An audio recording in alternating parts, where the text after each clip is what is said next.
Well, thank you, and good morning. Good morning, everyone. Welcome to Hardwired Behaviors, email marketing's next big opportunity. So, if you work in marketing today, and I suspect that you just might, I wonder if you have come to the same conclusion that I have. And that is, people do strange things, right? They do, don't they? They do strange things. I want to share with you 3 of my favorite examples. The first one comes to us courtesy of the University of Leicester in England. And they did an experiment at a wine store. Always a good place for an experiment, right? So what they did is they played German music in the background, and they found that 73% of the customers purchased German wine. But then they switched the background music to French music, and they found that 77% of the customers purchased French wine. But when they asked people why they chose the wine they chose, nobody mentioned the background music. Next example, this one comes to us from the Journal of Real Estate Research. And what they found was, all things being equal, people will spend 4.2% more for a home if the address has the word country in it, and 9.3% more if it has the words country club in it. So again, all things being equal, same number of bedrooms, same number of bathrooms, same amount of square footage, people will pay just under 10% more so that they can say that they live on Country Club Lane or Country Club Road. All right, last example. Even though people will tell researchers that they know it's the same active ingredient in a generic pain reliever and a brand name pain reliever, they will buy the brand name pain reliever when their headache is really bad. It's like something in their subconscious brain just overrides what they know rationally. And the truth is, this happens more often than we might imagine. In fact, up to 95% of purchase decision-making takes place in the subconscious mind. This is a quote from Gerald Zaltman. He's a Harvard Business School professor, and he's the author of How Customers Think. He bases the statistic on the work that a number of behavioral economists and social scientists have done into how people make decisions. And what these behavioral economists and social scientists have found is really very interesting. They have found that people, all of us, men, women, old, young, rich, poor, highly educated, less highly educated, all of us rely on decision-making shortcuts. What's a decision-making shortcut? Well, it's an automatic, instinctive, reflexive response. Human beings have developed these over the millennia as a way to conserve mental energy, because we couldn't possibly weigh every bit of information before making a decision, or we'd never get around to making any, or by the time we did, it would be too late. So we've developed these decision-making shortcuts, these hardwired behaviors, and what happens is we kind of cruise along through life, kind of on autopilot. And when we encounter a certain situation, or what a researcher would call a stimulus, we just default to these hardwired behaviors, giving them little to no thought. Now, you don't have to take my word for it. In fact, hey, we're in Sweden. Let's turn to a Nobel Prize winner. Daniel Kahneman won the Nobel Prize in 2002. He also wrote a book called Thinking Fast and Slow. And in that book, he explains that the brain does not like logical, rational, conscious thinking, and will take any shortcut it can. So where does that leave us as email marketers? We're trying so hard to get people to do what we want them to do, and it turns out they're not really paying attention to our messages in a very fully engaged way. So it doesn't leave us in a great place, does it? Unless we take what science has proven about human behavior, and we use that to influence human behavior. We use what science has found about human behavior in order to increase the likelihood that we get people to do what we want them to do. And I'd like to share a few ways that you can do just that. The first is something known as the scarcity principle. And what social scientists have found is, if something is readily available, we may or may not be interested. If we're interested, we take advantage. If we're not, we don't. That's that. However, just let us know that that something is only available for a certain amount of time, or only available to a certain group of people, and that changes everything. Suddenly we want it, and we want it badly. This is known as the scarcity principle. And in fact, they did an experiment with chocolate chip cookies to prove just how much value we place on things that are scarce. So they had 2 glass jars filled with chocolate chip cookies. One glass jar had 10 cookies in it. One glass jar had 2 cookies in it. Same cookies in both jars. Then they asked people to take a cookie and taste it and rate it for how good it tasted, how expensive they thought it would be, how popular they thought it would be. The people who chose the cookie from the jar that only had 2 cookies in it rated it higher on all of those accounts. Tasted better, would be more expensive, would be more popular. It just proves how much value we place on things that are scarce. So there are 2 sides to the scarcity principle: urgency, only available for a certain amount of time, and exclusivity, only available to a certain group of people. According to the Email Institute, using either of those in your subject lines can get you a 22% lift in opening rates. However, there are other ways to use the scarcity principle. For example, you can use a countdown clock in your email. According to world data, you can get a 17% increase in your click-through rate by having that countdown clock there. As we see those seconds just tick by, it underscores urgency. It underscores that time is running out and we need to act. Or here's another example. How many of you guys have the Taylor Swift squirrel pajamas? These are the squirrel pajamas from the "We're never, ever, ever going to get back together again" video. I'm feeling lonely up here. Okay, now I'm having a little fun with you, but I like this example because it oozes the scarcity principle. It oozes urgency. So the subject line says "today only," or the daily deal, and then they say "today only," "while supplies last," "sale ends tonight." You know, they do a great job of changing the question from "would I ever wear squirrel pajamas" to "can I get a pair of my size before they sell out?" Right? It's total urgency there. Here's another good example. They say, "I'm holding one of the last 15 seats for you. Please RSVP today. So limited quantity, I need to act quickly." Or here's an example where they have both sides of the scarcity principle. They have the urgency as well as the exclusivity. It says it's your last chance to join Expedia Rewards before the public launch. Well, wait a minute, I could still join later? Yes, you could, but so can everyone else. And we like to do things first. We like to be part of that exclusive group. We like to get into things before anyone else can. So they do a good job of having urgency, last chance, and exclusivity. Moving on to exclusivity, here we have a restaurant. They're introducing their new menu. You can be the first to try it. You can order before anyone else. And we like to get in before anyone else. We like to have access to things that other people don't have. Here we have something from IKEA. They're explaining that it's just for me, current offers for IKEA Stoughton, and there's a 15% discount. So I feel like, all right, this is going to just an exclusive group of people, me and other people in the Stoughton area who signed up for this program. Not everybody's getting this deal, so I feel good. Here's Advertising Age magazine, and they're asking me to take an exclusive survey. But what I really like about this is the subject line. They're doing something interesting with the subject line. They say, you have been selected for your expertise. So you're sitting there in the office, you're looking at your inbox, and suddenly you see this, and what happens? You sit up a little straighter, right? You're like, finally, somebody realizes that I'm an expert in something. Right? It makes you feel good. You don't stop to think, oh, probably every subscriber got the same email, right? The same subject line. No, because we don't stop to think. That's the whole point. We make our decisions quickly. We use decision defaults, decision-making shortcuts. We're not really thinking these things through. And so we see something like this, and it goes right to the emotional side of us. We want to feel good. We want to feel recognized, and that does it.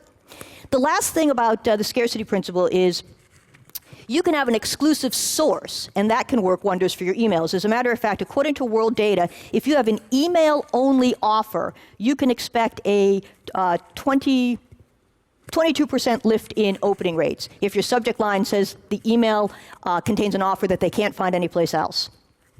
So, your takeaway, your action: make people feel special or make them feel time-pressed. All right, this next example I want to share with you is something known as the consistency principle. And what social scientists have found is once people make a decision or take a stand, they like to remain consistent with it when future opportunities arise. So what does this mean to us as marketers? It means if we can get that first yes, we're much more likely to get a second yes, a third yes, a fourth yes. This is particularly true if our first ask is relatively small and if the answer is somehow public. So let me share some of the research that went into this. There were some researchers that went out to a neighborhood in Los Angeles, and they asked people, how do you feel about safe driving? Well, as you might imagine, people were in favor of safe driving, right? Who wouldn't be? So the researchers said, great, how about putting up a billboard on your front lawn saying that you support safe driving? Well, here people backed off a little bit. They didn't want to put up a billboard. What are my neighbors going to think? What's it going to do to my property value? What's it going to do to my view? Only 17% said yes to the billboard. However, there was a small subsegment, and in that small subsegment, 76% said yes. So we have to ask ourselves, what was so different about that subsegment? Well, what happened was, 3 weeks earlier, when researchers had come through the neighborhood, these people had been asked if they would display a small 3-inch by 3-inch sign saying that they supported safe driving, and these people agreed. So when the researchers came back and said, now how about the billboard, for these people, the decision-making shortcut just kicked right in. Putting up the billboard was consistent with their previous action. It was consistent with the way they saw themselves. It was consistent with their values that they had. They weren't thinking about the billboard the way everyone else was from square one. For them, decision-making shortcut kicked in. So, once people commit, they like to remain consistent, and that first small yes can lead to subsequent larger ones. So how do we use this in marketing? Well, here's Semper International, and they say, thanks for your ongoing support. Want to help out again? So they're very smart. They remind you, look, you already said yes to us. You've done this before. You do business with us. Don't think about this from square one. Just say yes again. Here's the Amtrak train, and they're saying, listen, you signed up for double points. Double days are now here, so buy a train ticket. So earlier, they had sent out an email asking people if they wanted to enroll in a program, and when they bought tickets during a particular time period, they get double loyalty points. Anyone who said yes and enrolled now got this email saying, all right, now buy the ticket. Delta offers a 30-day Sky Club membership for $90. And they do this because they know that anyone who buys the 30-day pass is very likely at that end of that time to then say, all right, now I'll buy the full year one when Delta comes back to them. Delta will go back and say, okay, now your 30 days is over. How about a full year? First small yes, then they go for the larger yes. As you probably realize, we just had a presidential election in the States, and both of the leading candidates tapped into some of these hardwired behaviors. So here's Trump. He sends out an email, and he says, help me prepare for my debates. Answer this survey. So, okay, you say, fine, I'll take the survey. You go to the survey. There's many, many questions, which you can fill out. Then you submit your answer. Then the confirmation and thank you page comes up along with a, please give me some money, a request for a donation. He did it this way, at least for a segment of his population, because he knew that that series of yeses, that cascade of yeses, would get him to a place where more people would likely say yes to the donation than if he just sent an email that said, hey, how about donating to the campaign? Finally, the other thing you should know about the commitment and consistency principle is that if people write something down, they feel compelled to live up to it. Robert Cialdini is the author of a book called Influence, Science, and Practice. And in it, he says, when people write something down, regardless of how trivial, once they write it down, they feel compelled to live up to it. So here we have Rioja wine, and they're running this contest. They say, take a picture of your favorite food and wine pairing, and maybe you'll win a free swag bag. Tell us why you like Rioja and whatever. So maybe you say, all right, I like bruschetta and Rioja, and you post that. The next time you eat bruschetta, you're going to find yourself reaching for a glass of Rioja wine, because if what you say and what you do are not consistent, if they don't sync up, it feels bad. It causes something known as cognitive dissonance. And it's a very bad feeling, mentally, psychologically, even physically. You can have that awful feeling in the pit of your stomach. In order to relieve it, what you will do is you will change your actions so that they match what you have written down, what you've gone on record as saying. So, what you want to do is you want to escalate your asks, you want to remind people of their earlier yes, and you might even want to get people to write something down. Write down how they use your product, why they use your product, what they would do if they want a year's supply of your product. All right, our next example is something known as social proof. And behavioral economists and social scientists have found that when people aren't entirely sure what decision to make, they look to others particularly others like themselves, and they follow their lead. And this was proven by an experiment that some researchers did. Some researchers went to a neighborhood and they were posing as solicitors for a fictitious charity. So they would go up to somebody's house, ring the doorbell, describe the charity, and they would ask for a donation.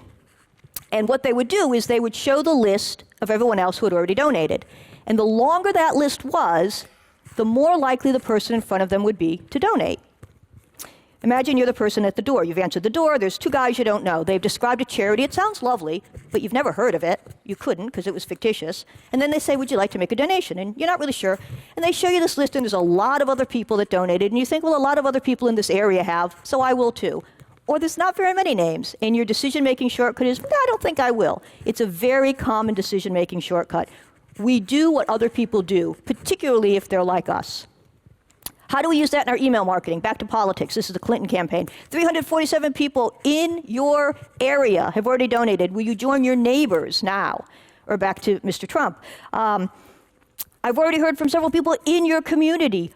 Don't be the only Trump supporter in your neighborhood without a sign. So they're, your community, your neighborhood, your neighbors, they're making it feel like, a lot of people just like you are already doing this.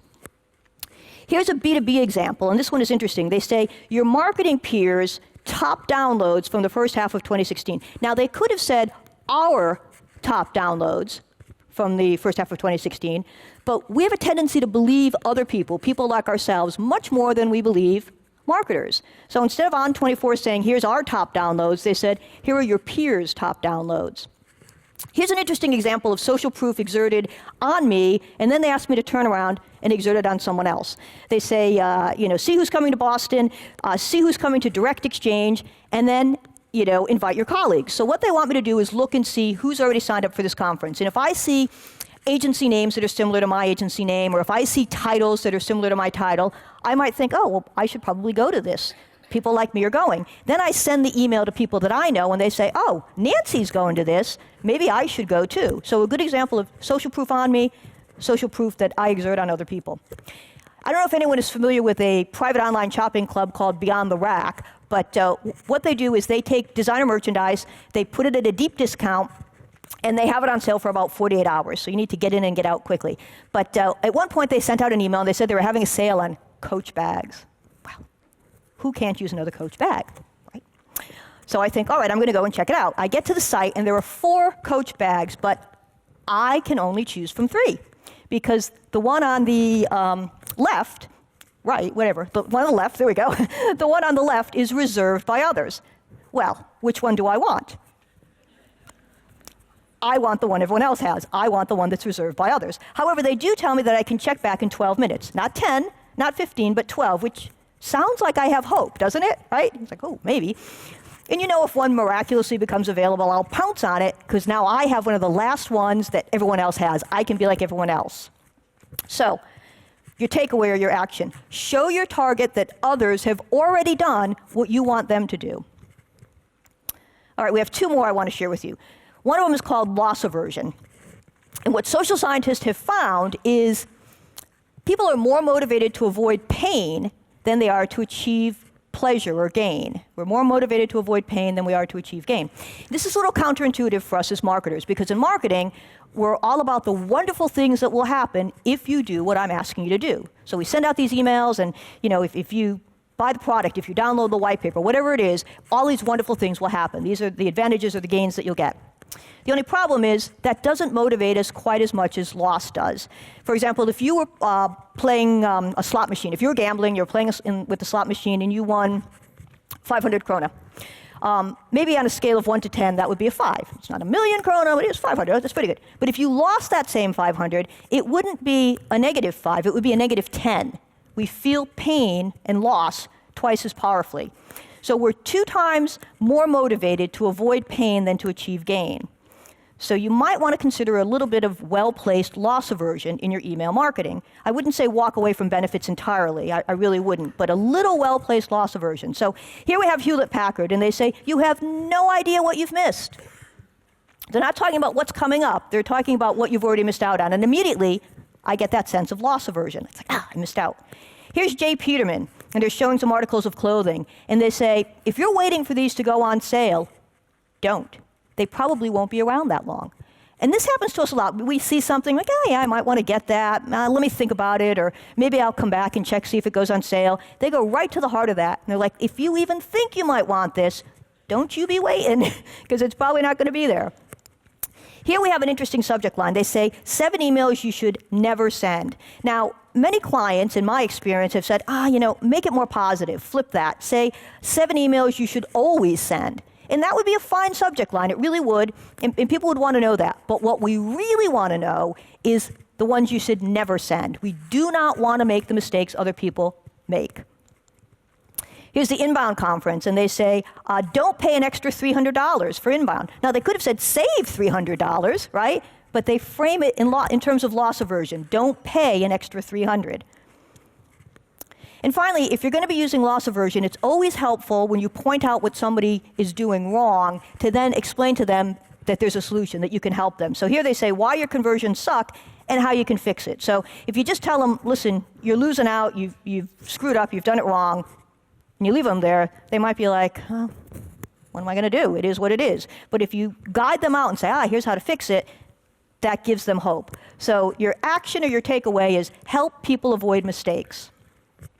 All right, we're up to the final principle that I want to share with you, and that is availability bias. This is another one of those hardwired behaviors that you can tap into in your email marketing. And what behavioral economists and social scientists have found is people will predict the likelihood of an event happening based on how easily they can recall an example. So you're looking at a picture of an airplane, and that's because a lot of people think that it's far more dangerous to fly than it really is. Why? Well, the media doesn't report the millions and millions and millions of safe landings. It's not news, so they don't report it. But if there's a crash, if there are fatalities, that's what makes the news. So when people think about the information that's available to them, all those news stories, they come away with this idea that flying is a lot more dangerous, a lot riskier than it really is. So we're talking about flying, and we're probably not selling airline seats. But the idea here is people will judge the likelihood of an event happening based on how readily they can recall an example. So in this case, the likelihood of the event would be whether or not they would need your product or service. So before you ask them to buy, you want to first get them to think about a time in the past when they could have used it. It would have come in handy if they had it. Or imagine a time in the future when they could see it fitting into their lifestyle. So it's all about the personal relevance. If it can be recalled or imagined, it's more likely to happen. So how do we use this in marketing? Well, here's an email that I received from Sharper Image, and they're selling a weather alert emergency hand crank radio. I know you don't know me well, but trust me when I say I am not a hand crank kind of gal. I'm not. I think that electricity was invented for a reason. So normally, I wouldn't take a second look at this email. However, the night before, I was watching TV, the 11 o'clock news came on. It was filled with stories about this storm that was blowing through the area in all of the neighborhoods around me that were losing power. It was the last thing I saw before I went to sleep that night. I got up the next morning. Fortunately, we still had power. Turned on my computer. I started to scan through my emails. I see this one. Suddenly, I think to myself, I don't know, maybe I do need a weather alert emergency hand crank radio. This next example is from Barack Obama's re-election campaign. It's a little bit older, but I keep it in because he was a huge believer in the power of behavioral economics and social science. So he was running for re-election, and his email said, if you make a donation by midnight tonight, you will be entered to win dinner with Barack. So you read that, and maybe your first thought is like, what is the likelihood that I'm going to be the one who wins? This is going to people all over the country. How do I know it's going to be me? Probably not. But then your eye is drawn to this graphic with the email. And you look at it and you're like, oh, well, would you look at that? It's not one of those long rectangular tables. It's going to be small and round.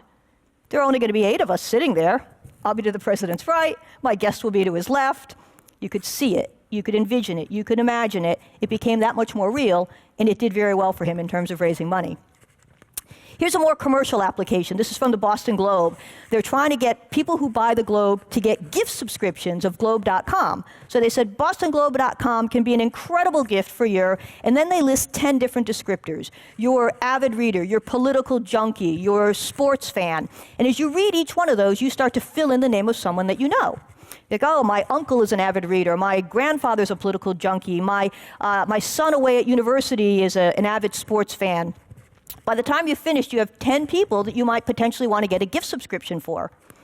And finally, here Sherman's Travel has availability bias working so well in the subject line that you haven't even read the email yet and you're already falling prey to it. They say, win a Vegas bachelorette bash for 4. Who will you take? And you think, oh my God, I have 6 bridesmaids. Which 2 am I going to leave behind? Right? You're like, you haven't even opened the email and you're already there. Like, it's only 4, I've got 6. So very good use of availability bias. So here's what you want to do. You want to stir people's memories or their imaginations before you ask them to respond. So to recap, people find urgency and exclusivity impossible to ignore, or almost impossible to ignore. That's the scarcity principle. We can make a small yes lead to larger ones. That's consistency. People naturally trust your customers more than you. Social proof, so use social proof. Avoiding anything negative can be a big mistake. You want to maybe have some negative, that's loss aversion. And finally, it's easier to make a sale using availability bias, so tap into it. So I have to say, I have had an absolute blast attending the conference and being here in Stockholm. Thank you so much for inviting me.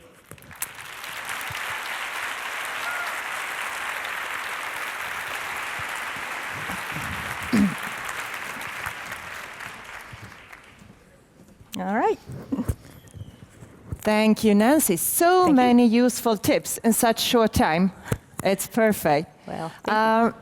I was thinking, could you overdo this? That people think this is too obvious. That this marketeer and someone trying to communicate me is using my automatic behavior. So it's a very good question, and I think the answer is if you start to use one particular execution over and over and over again, people may catch on, but the principle itself is going to stand regardless. We're just hardwired to respond automatically. So, for example, there's a principle I'm talking about later called the von Restorff effect, and basically what it says is people notice things that stand out. So if you flag something a certain way over and over and over again, and so suddenly there are many, many examples of it, it's not going to stand out because there are many examples of it. But that doesn't mean that things that stand out don't get noticed. So the principle stands, it's just the execution sometimes that can start to get a little less effective. Yeah, so we just have to use our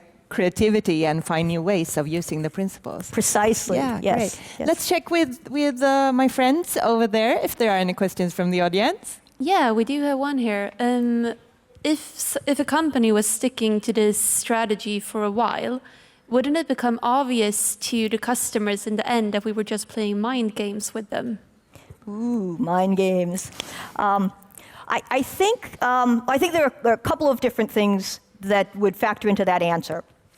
One is you have a sacred relationship with your clients and with your prospects, and so you shouldn't abuse that. So don't play games with them, don't lie to them, don't promise something that you're not going to deliver on. So that's one part of the answer. But the other part of the answer is we're all of us kind of cruising through life on autopilot, and we're going to get nudged in one direction or another based on the communications that we as marketers send out. So as smart marketers, we should take advantage of that, and we should nudge people in the right direction, because the truth is they're not thinking about every communication that we send out. They're not analyzing it. They're not thinking, I read that last time, or, I've seen that before. It just washes over people. A lot of times, you don't even notice the message until you've come into the market.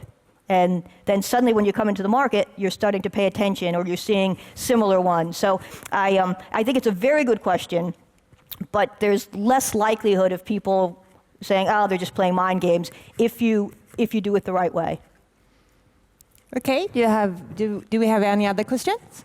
Yeah, another one is it okay to lie, or maybe rather twist the truth a bit, to create a sense of urgency, even though there might not actually be one? Yeah.